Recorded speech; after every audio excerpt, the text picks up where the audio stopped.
California, 2001. A cold case that haunted a tight-knit Los Angeles community for over 2 decades has finally been solved. The victim was Natalie Marie Cortez, a 37-year-old community health outreach coordinator, known for her tireless compassion and dedication to underserved families. One warm April evening, Natalie vanished without a trace. Her car was found idling near a community center, her purse on the passenger seat, the driver's side door slightly ajar. Despite tireless efforts, the investigation stalled, plagued by dead ends, shifting theories and silence. But in a stunning development, a recent DNA breakthrough has shattered the quiet. A long-awaited arrest has rocked the community to its core. Before we begin, drop a comment with your country and the time right now. Natalie Marie Cortez was a beacon in East Los Angeles. At just 37 years old, she had already become a cornerstone of her community. Someone whose name was spoken with respect, admiration, and warmth. As a community health outreach coordinator, Natalie devoted her days to helping families navigate a complicated healthcare system, connecting low-income households with vital services they might otherwise go without. But her work didn't end with office hours. It extended into her evenings, her weekends, her soul. She was born and raised in the historic Boyle Heights neighborhood, a place filled with culture, pride, and hardship. From a young age, Natalie watched her neighbors struggle, not due to lack of effort, but lack of access. That awareness shaped her purpose. She didn't just want to help, she needed to. And that need drove her to action. Natalie lived in a modest single-story home just a few blocks from her childhood street. She lived simply, poured everything she had into her community, and rarely took time for herself. Her kitchen table was always cluttered with flyers, pamphlets, and forms, proof of the dozens of cases she juggled on behalf of people who depended on her. Neighbors recalled her knocking on doors to check in on elderly residents, bringing groceries to single mothers and walking children to vaccination appointments. She arranged dental screenings at local elementary schools and hosted free prenatal classes at the community center. Every weekend, she organized wellness workshops and food drives, never asking for recognition. To her coworkers, Natalie was relentless in the best way. She worked long hours without complaint, often dipping into her own paycheck to cover emergency prescriptions or transportation costs for families in crisis. They said she could see the systems that failed people, and more importantly, she knew how to navigate them. Her family, too, relied on her. As the eldest of 3 sisters, Natalie took on a nurturing role early in life, especially after her father passed away. She was their anchor, the person who never forgot a birthday, who brought everyone together at holidays, who always made time to listen. Her mother called her Mi Esperanza, my hope. But Natalie's influence stretched beyond her family and her job. She was a familiar face at city council meetings, never afraid to challenge policies that left vulnerable families behind. She demanded better funding for mobile health units. She urged transparency in budget allocations. Her voice, always calm but firm, carried weight in a room. Despite her community impact, Natalie was not one for the spotlight. She didn't chase attention, accolades, or promotions. She believed her reward came in the form of healthy children, supported parents, and the soft thank yous of people who had almost given up. To the outside world, she was just another worker in a struggling system. But to the people of Boyle Heights, she was irreplaceable. A quiet revolutionary, a woman who never forgot where she came from, and never stopped fighting for those who had no one else. So when she didn't show up for dinner one evening in April 2001, when her phone went unanswered and her car was found eerily parked near a youth center, still running, door ajar, it didn't take long for panic to set in, because if something had happened to Natalie Cortez, something terrible, then what did it mean for a community that had depended on her light? What could make someone target a woman who gave everything to others? Thursday, April 12, 2001 began like any other for Natalie Marie Cortez. She arrived at her community health office just after 8:10 a.m., coffee in hand, already reviewing the day's caseload. She had a full schedule, several home visits in the morning, a grant writing meeting in the afternoon, and a quick drop-off at the Eastside Community Clinic before the day's end. It was a pace she was used to. She thrived in motion, always working on behalf of someone else. That evening, around 6:15 p.m., Natalie signed out from work, her co-workers recalling her usual warmth and energy. She mentioned she had a few more items to deliver to the clinic, before heading to dinner with her sister Sophia at their favorite local diner off Whittier Boulevard. It was a casual plan, something they did every other week to catch up, decompress, and share laughs over enchiladas. But that dinner never happened. By 8 p.m., Sophia grew concerned. Natalie hadn't called or shown up. She wasn't answering her phone. At first, Sophia assumed her sister had gotten caught up in work, something not entirely unusual. But as the minutes turned into hours, concern turned to dread. At 9:17 p.m., Sophia drove to Natalie's home. Lights were off, no car in the driveway. That's when she called Natalie's coworker, who told her she had left the office on time. Alarm bells went off. By 9:45 p.m., Sophia and a friend began driving around Boyle Heights. Less than half an hour later, they found Natalie's car parked near the back entrance of the Eastside Youth Center. The engine was off but still warm. The headlights were off. The driver's door was slightly ajar and Natalie's purse sat in the passenger seat. Phone, keys, wallet untouched. No broken glass. No sign of struggle. Just absence. Sophia immediately called the police. Patrol officers arrived within minutes, taking statements and securing the scene. But without any physical signs of foul play, their tone remained cautious. But Sophia was adamant. This was not normal. Natalie didn't vanish. She didn't ignore plans. She didn't leave her belongings behind. By midnight, a small group of friends and volunteers had gathered, flashlights in hand, sweeping through nearby alleys, parking lots, and surrounding blocks. They checked dumpsters, knocked on doors, and called out her name into the night air. Nothing. It was as if Natalie had stepped out of her car and disappeared into thin air. By morning, the news had begun to circulate among local residents. Flyers were printed, and a formal missing person report was filed. Detectives from the LAPD Hollenbeck Division were brought in, canvassing the area, requesting surveillance footage from nearby businesses. But in 2001, cameras were limited and low quality, and no clear footage of Natalie's last known movements could be found.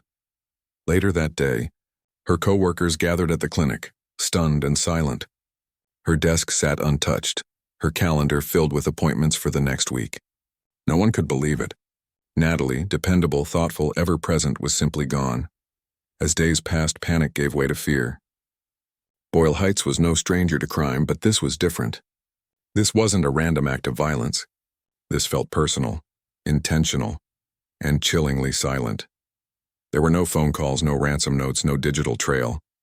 It was like a door had closed on Natalie's life, and no one knew how or why it had opened in the first place. Had she been taken? Did someone she trusted betray her? 3 long, agonizing days passed after Natalie Cortez vanished. The city buzzed with tension. Her name whispered in grocery store aisles, prayed for in churches, and spoken in every home in Boyle Heights. But hope began to dim with each hour that passed. Then, on the morning of April 15, 2001, just before sunrise, a grim discovery was made. A city groundskeeper tending to trails at the edge of Ernest E. Debs Regional Park, just a few miles from where Natalie's car had been found, noticed something unnatural near a tree line. What first appeared to be a discarded tarp or poncho caught his attention due to the way it was bunched under a cluster of low-hanging branches. When he got closer, the shape beneath it froze him in place. He called 911 immediately. When officers arrived, they carefully peeled back the plastic layer and found Natalie. She was lying on her side, partially obscured by dry brush, her body wrapped hastily in a rain poncho. There were no obvious injuries, no gunshot wounds, no visible blood. Her clothes were intact but slightly askew, indicating a struggle. A faint bruise along her jaw, soil under her fingernails, but most telling was the absence of the gold chain she never took off. A delicate necklace with a tiny heart charm, a gift from her late father. Detectives quickly ruled the death a homicide. This was no accident, no overdose, no misadventure. Someone had tried to hide her body, to delay discovery, but had failed. The coroner's initial examination was inconclusive. There were no internal wounds, no signs of blunt force trauma or strangulation marks. Toxicology reports showed nothing. Weeks would pass before a final determination was made. Natalie Cortez had died from suffocation. Whether it was manual or caused by obstruction remained uncertain. But one thing was clear: her death was intentional. The news broke across the city within hours. Radio stations interrupted programming to share the update. Local papers ran special editions. Natalie's photo, warm smile, soft curls, hopeful eyes, was suddenly everywhere. Boyle Heights went into mourning. That night, hundreds gathered in Mariachi Plaza with candles in hand. Children she had helped held signs. Mothers wept. Pastors spoke of light extinguished. The silence between speeches was deafening. Who would do this? Why, her theories swirled. Had she been the victim of a random crime? Was it retaliation from someone she'd reported? Had she uncovered something she wasn't supposed to? Detectives followed protocol. They traced her last calls, reviewed clinic rosters, looked into recently released inmates she might have counseled, but no lead brought clarity. One by one, tips came in, some well-meaning, some derailing. A man claimed he'd seen a stranger watching the youth center. Another said he'd heard shouting near the park. But no witness could tie anything directly to Natalie's last known moments. Meanwhile, the missing necklace nagged at investigators. Had the killer taken it as a trophy, or did it fall during a struggle and go unnoticed? The community was left in collective shock. To them, Natalie wasn't just a victim, she was the soul of the neighborhood. Her death felt like a personal violation to everyone who knew her, or even just benefited from her quiet generosity. Detectives ramped up their efforts. More interviews, expanded search zones. A behavioral analyst was brought in to profile potential suspects. The media spotlight intensified. But for all the noise, answers remained painfully out of reach. Could the killer have been someone she helped? In the days following the discovery of Natalie Cortez's body, detectives launched a full-scale investigation. Her death, a calculated act against someone beloved and selfless, drew not just public attention but pressure from city officials to find answers, and fast. The LAPD Hollenbeck Division assigned its most experienced homicide detectives to the case. They began by retracing Natalie's final movements, piecing together her last hours on April 12th. Surveillance footage from the community clinic confirmed she had dropped off medical supplies around 6:30 p.m. She'd smiled at the receptionist. Nothing seemed off. That was the last confirmed sighting. From there, the trail blurred. Detectives interviewed everyone in Natalie's orbit. Coworkers described her as focused and kind. Family recalled no signs of distress. Friends said she wasn't dating anyone seriously. She had no known enemies. Still, police followed every possible angle. A few men who had briefly dated Natalie were questioned. One, a city contractor she'd seen casually the year before, was brought in for further questioning, but released without charges. His alibi held. Another man, a former clinic patient with a history of mental illness, was considered a person of interest. But again, no forensic evidence linked him to the crime. Then came the tip, a shaky call to the department's tip line, claiming that Natalie's murder was tied to a local gang. The anonymous voice alleged that Natalie had reported illegal activity by one of their members and had been silenced. The tip sent a ripple of fear through the department and the community. If Natalie's work had somehow made her a target, how many others were at risk? But the lead fell apart. No corroborating evidence, no witness confirmation, no history of her reporting such activity. It was a rumor, nothing more. Investigators considered the possibility of a jealous lover, a disgruntled patient, or even mistaken identity. Could someone have targeted her by accident? Or was it deliberate, planned by someone who knew her routines, her heart, and how much she was trusted? Theories mounted, but evidence didn't. The media initially gave Natalie's case significant attention. Her story, a woman of service murdered without cause, struck a chord. But within weeks, newer stories stole headlines. Without a suspect, without an arrest, interest faded. The cameras left. The coverage thinned, but Natalie's family never stopped.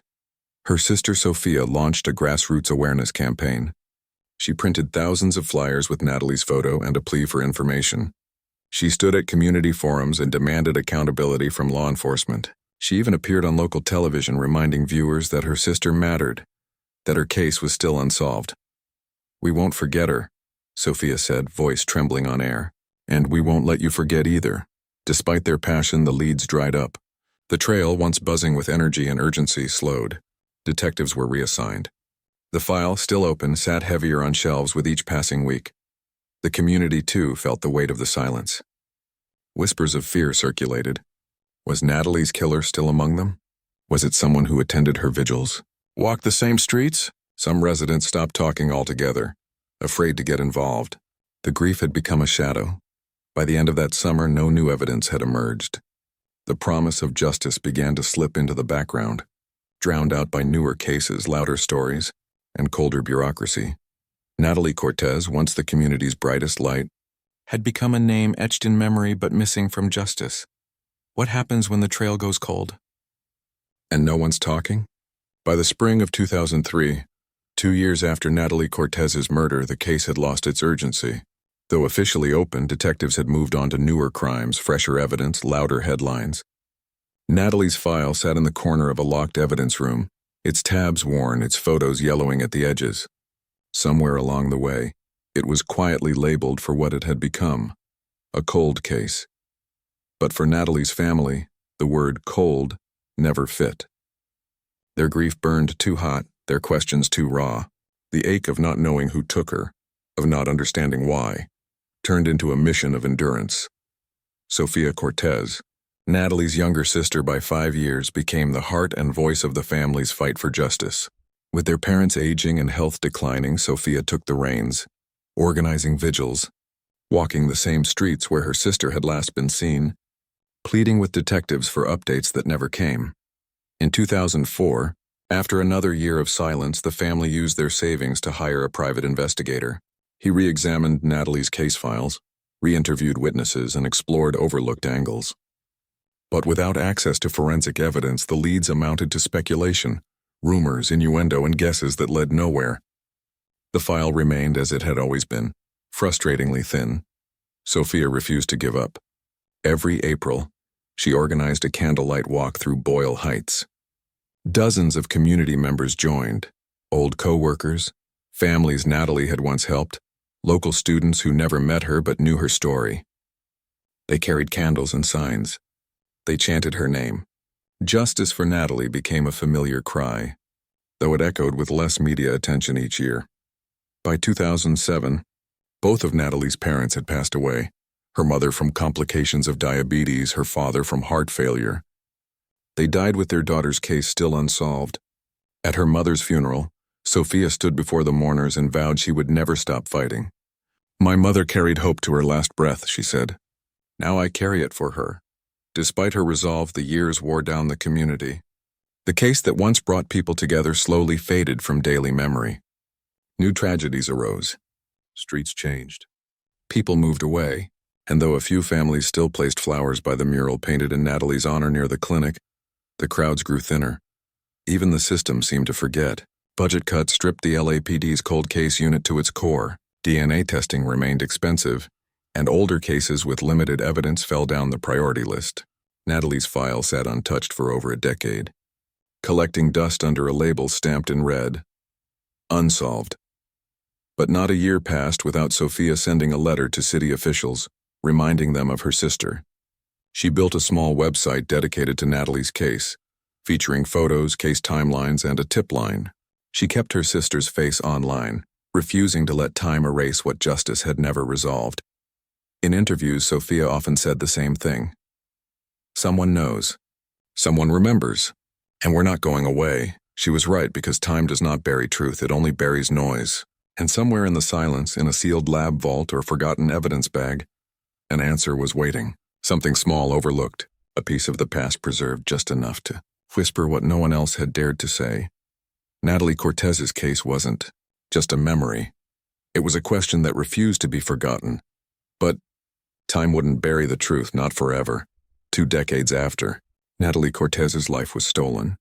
Her name resurfaced, this time in a sterile, fluorescent-lit laboratory tucked inside the Los Angeles County Crime Lab. It was 2021, and California had launched a statewide initiative to reprocess DNA evidence from thousands of unsolved homicides. The cold case unit, once underfunded and neglected, had been revived with new grants, new tools, and new hope. Natalie's file landed on the desk of a young forensic technician named Marisol Vega. Freshly certified in forensic genealogy, she was part of a new wave of scientists trained not just in DNA extraction, but in building family trees. analyzing inherited traits and cross-referencing open databases. Her job wasn't just about science, it was about storytelling, the kind told through bloodlines. Inside the Cortez evidence file, Marisol found a fragment logged in 2001, a torn piece of latex glove recovered near Natalie's body at Ernest E. Debs Park. At the time, the technology couldn't extract anything useful. But now, with modern polymerase chain reaction, PCR amplification, and touch DNA protocols, even the smallest genetic remnants could be turned into a full or partial profile. Marisol ran the sample. Days later, a result came through, a partial male profile. Not enough for a traditional CODIS hit, but enough for something else: genetic genealogy. Working with a partner at a private genealogical lab, Marisol uploaded the profile to public DNA databases used by millions for ancestry research. From there, the process began, triangulating relatives, mapping connections, examining birth records, obituaries, and even social media. It was slow, delicate work, but over the course of months, a pattern emerged. A distant cousin here, a half-uncle there, and then a direct line. They built a tree. At its end stood a name, Elias Mendez. At first glance, he was a ghost. No criminal record, no current address in Los Angeles. But an old employment file showed he once worked as a maintenance contractor at the Eastside Community Clinic in Boyle Heights. The same clinic where Natalie had dropped off supplies the night she vanished. Digging deeper, investigators found that Mendez had worked at the clinic sporadically between 1999 and 2001. His last shift was just a week before Natalie's death. And then, without warning, he left the job and the city. Further research uncovered that he had quietly relocated to Henderson, Nevada. He'd changed jobs multiple times, kept a low profile, and had never resurfaced in connection to any other investigation. He had never been questioned, never named, not once mentioned in any official interview or community tip.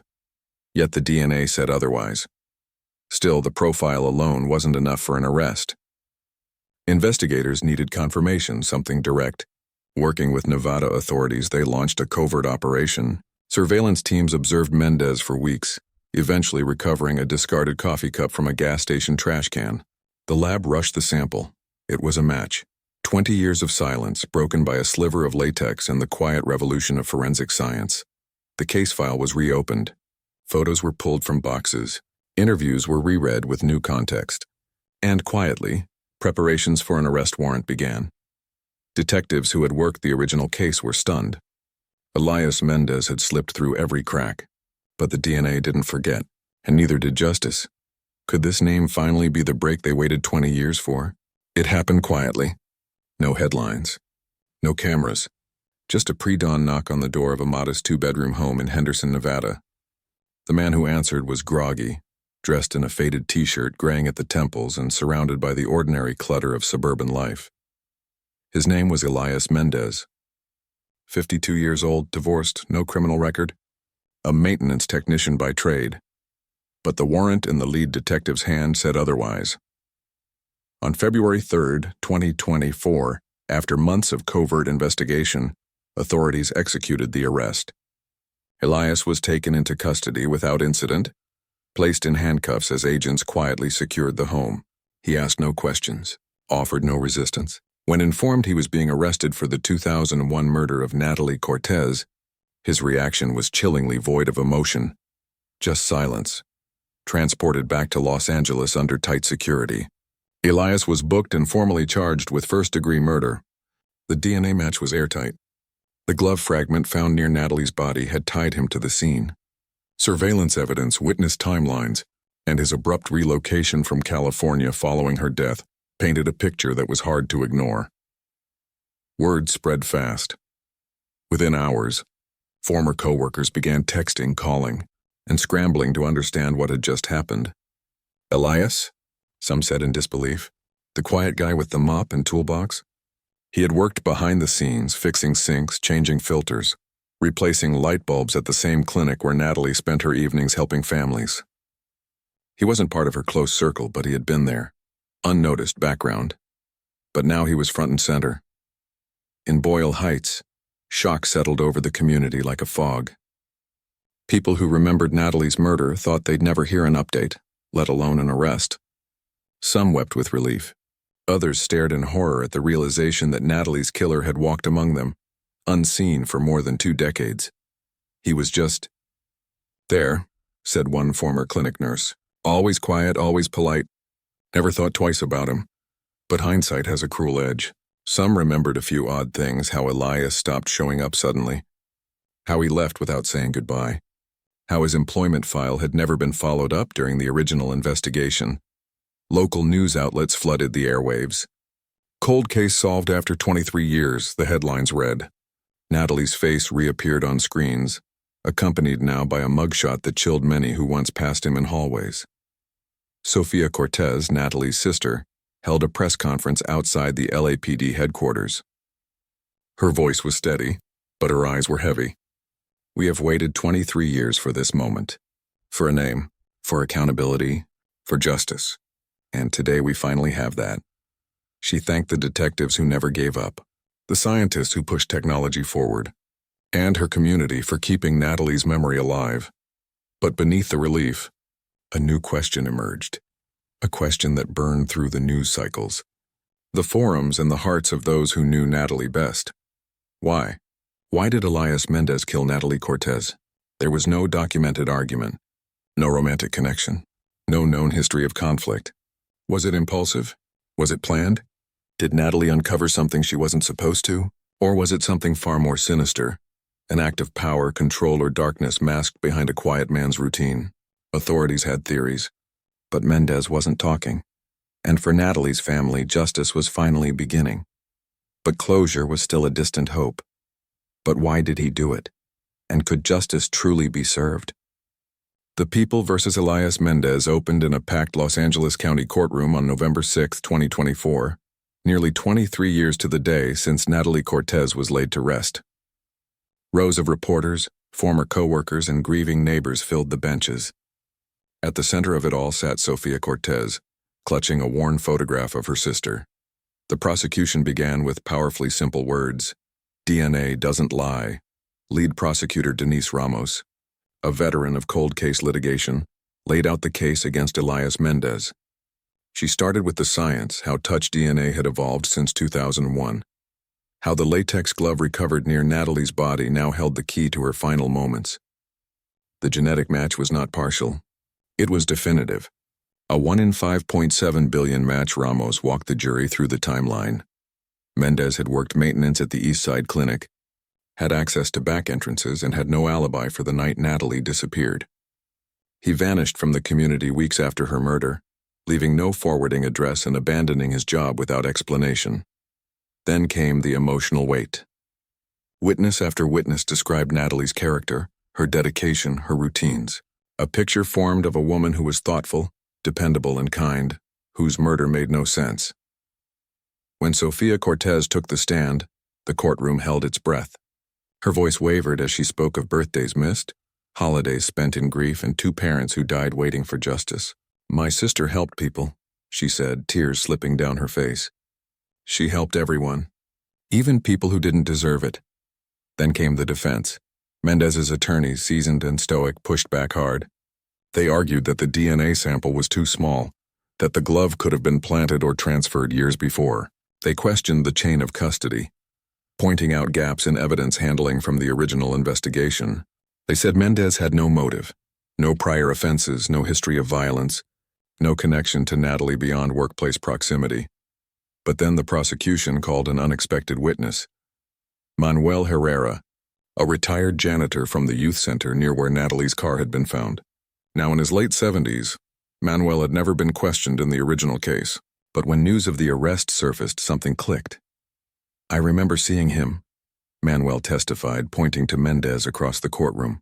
That night, around 7 or so, he was walking behind the youth center, looked nervous, like he was waiting for something. It was the final blow. The prosecution rested, and closing arguments painted 2 starkly different pictures. One of guilt tied together by science, timeline, and silence. The other, a cautionary tale of flawed memory and ambiguous evidence. On March 18, 2025, the jury returned after just 8 hours of deliberation. Guilty, first-degree murder, life without the possibility of parole. Sophia sobbed in her seat. Reporters dashed to deliver breaking updates. The courtroom exhaled after decades of holding its breath, but as the gavel fell, a deeper silence followed. The why was never answered. Was Natalie targeted for something she knew? Was it an act of sudden violence or a calculated choice? Mendez never spoke, never testified, never showed emotion. He offered no apology, no explanation. The truth of motive died in silence, locked inside a man who would never again walk free. Beyond the verdict, what truths were finally exposed? Natalie Marie Cortez's story did not end with a guilty verdict. It only began a new chapter, one written not in grief but in action, legacy, and lasting change. In the months following the conviction of Elias Mendez, momentum grew around Natalie's name. Lawmakers, activists, and families of other cold case victims saw in her story a painful truth and a powerful opportunity: that too many lives were still suspended in silence, waiting for the same justice that had taken over 2 decades to arrive for Natalie. Sophia Cortez led the charge, galvanized by the outcome of the trial and the years of tireless advocacy it had taken to get there. Sophia launched the Natalie Marie Foundation, a nonprofit dedicated to supporting families of unsolved murder victims across California. What began as a website and helpline quickly grew into a statewide network offering grief support, legal guidance, and forensic consultation. But Sophia wanted more than comfort. She wanted reform. Working with state legislators, she helped champion Assembly Bill 2135, also known as Natalie's Law, a bill that secured permanent funding for cold case DNA units in under-resourced counties across California. The law passed with overwhelming bipartisan support in late 2025. It mandated the regular reprocessing of biological evidence in all unsolved homicides older than 10 years, with required reporting to ensure no case is ever forgotten again. At the bill signing, the governor paused and read Natalie's name aloud. "Justice delayed is justice denied. Let this law make sure we don't delay again." Back in Boyle Heights, Natalie's community found new ways to keep her spirit alive. Every April, around the anniversary of her disappearance, hundreds gather in what's now called Natalie's Day of Service. The event is hosted at the same youth center where her car was found, the very place once marked by mystery and fear, now transformed into a hub of hope. On that day, the center provides free healthcare screenings, mental health counseling, food distributions, and advocacy workshops for underserved families. People who once relied on Natalie now give back in her honor. A nurse she helped through medical school now runs the vaccination booth. A mother she once counseled leads the child care team. Stories are shared, candles lit, and her favorite song, "Lean on Me," plays softly through the speakers. A mural of Natalie, painted along the side of the East Side Community Clinic, has become a landmark. It shows her smiling, arms extended, surrounded by sunflowers and children. Beneath it reads, "She gave everything. We give back." For Sophia, none of it replaces her sister, but it gives the pain a purpose. "She deserved so much more," Sophia once said in an interview. But if we can build something that helps others, if her name can still lift people up, then her voice hasn't been silenced after all. Natalie's impact now stretches beyond her neighborhood. Her case has been cited in forensic science programs across the country. Her story is taught in criminal justice classes as a lesson in perseverance, community pressure, and the power of evolving technology. Journalists, podcasters, and documentarians continue to tell her story, ensuring it never fades into obscurity. Natalie Cortez was once just a name on a forgotten file. Now she is a symbol of what justice can look like, even when it takes years to arrive. She stands for compassion, for courage, for every family still waiting for answers. Natalie Marie Cortez will not be forgotten. 23 years after Natalie Marie Cortez vanished from the heart of her East Los Angeles community, justice was finally served. Her life, defined by purpose, compassion, and tireless advocacy, was cut short by an act of senseless violence. For over 2 decades, her case remained frozen in time, a haunting reminder of how justice can falter, stall, and slip into silence. But this cold case wasn't solved by chance. It was solved through the unwavering determination of a younger sister who refused to let her sibling be forgotten. It was solved through scientific breakthroughs in DNA technology, advances that now give voice to victims long silenced. And it was solved through a growing commitment within law enforcement to revisit the past and deliver justice, no matter how long it takes. The arrest and conviction of Elias Mendez brought shock, sorrow, and, finally, a sense of closure to a community that had waited too long. It exposed how easily a predator can hide in plain sight, but more importantly, it showed how time cannot erase truth. With his conviction, Natalie's legacy became something larger than tragedy. It became reform, action, a rallying cry for families still living in uncertainty. Through the Natalie Marie Foundation, through legislation passed in her name, and through the countless lives she continues to touch, Natalie's light endures. Her name now represents not just loss, but strength, perseverance, and justice delayed, but not denied. Let her story be a reminder. Every cold case is still alive. Every victim's voice still echoes. And every family waiting still deserves answers. If this story moved you, share it. Say her name. And remember, justice isn't just about what's solved. It's about who we refuse to forget.